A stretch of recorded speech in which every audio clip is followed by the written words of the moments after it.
so we are actually getting to the end of this, and I promise this is actually getting close to the end. So what is the title commitment and what is the survey for? These are two separate documents, but we're going to talk about it in the same video.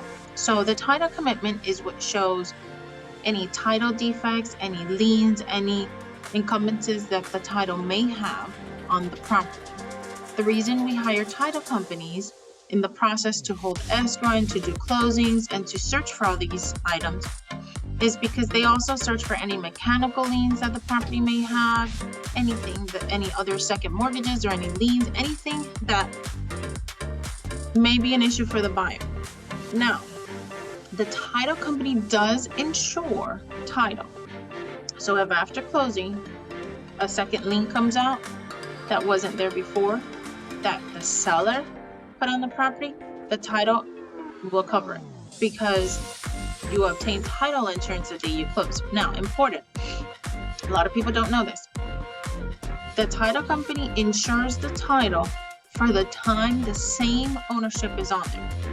So if it's two buyers, if you're buying the property with two buyers and you do a quick claim deed and you take one of the buyers off, or you add a separate or third person, that title company typically will not insure any title defects. So it's important that you know before you change title on the property, make sure that you are covered under the title insurance. Now, if there's two people buying the property, there's two of you buying this property, and you decide to put it into a trust, that will still cover you because you haven't changed ownership per se. You're just putting it into a trust. So I'm not an attorney. Talk to your attorney before you do any of these decisions. But it's important that you know if you do something like that, hire an attorney to make sure that your title is still covered.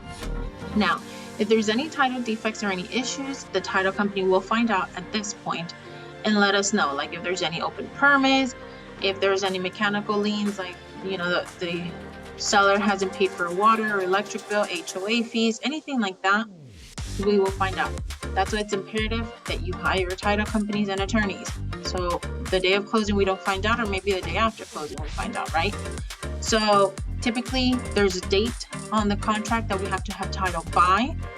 The title company gives us the title commitment, and then we provide it to all the parties involved. The other agents, the sellers, you as well. If we obtain prior title from the seller, which in some cases we can do that, and depending on the contract, if it's the neighbor contract or if it's the FAR contract, the seller can obtain a credit. Sometimes, depending on the contract, it doesn't matter. Sometimes we just get it because we're used to asking for it. Okay, now that's why it's important to order title, make sure that everything's clear and there's no defects on the title when you're buying a property. What is a survey? If you're buying a property that you own the land, single family home, anything that's not a co-op or a condo, you usually own your land, even townhouses. If they're not in the legal description, if it doesn't say condo, then it's a single family home. The surveyors go out and they measure the boundaries and they give you a sketch of anything that's on the property. So if there's any easement on the property, for example, very typical are electric company easements where they run the electricity through. Sometimes you might have a fence on your property that you don't think it's even your fence, or there's different things that the land can have easements on. This is the time the lender does require the survey. If you're buying cash, it is not a requirement.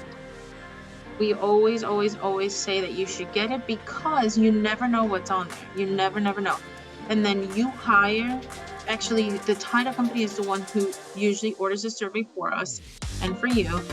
You pay for that at closing and they give you a copy of that survey at closing.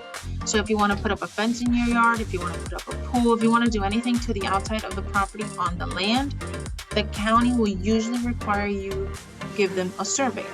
So very important that you keep the survey at closing because you will need it later on.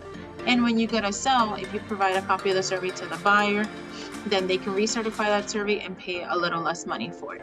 Depending on how much land you have, the survey can run you $250 to $650. But like I said, you pay for that at closing and you do get a copy of that at closing. And the survey usually, we don't have to do anything about it. Just keep it. It is a lender requirement. And that's it about title and surveys. Okay, I hope you understand, and I hope that the next step is clear to close. And what does clear to close mean? Watch the next video to find out.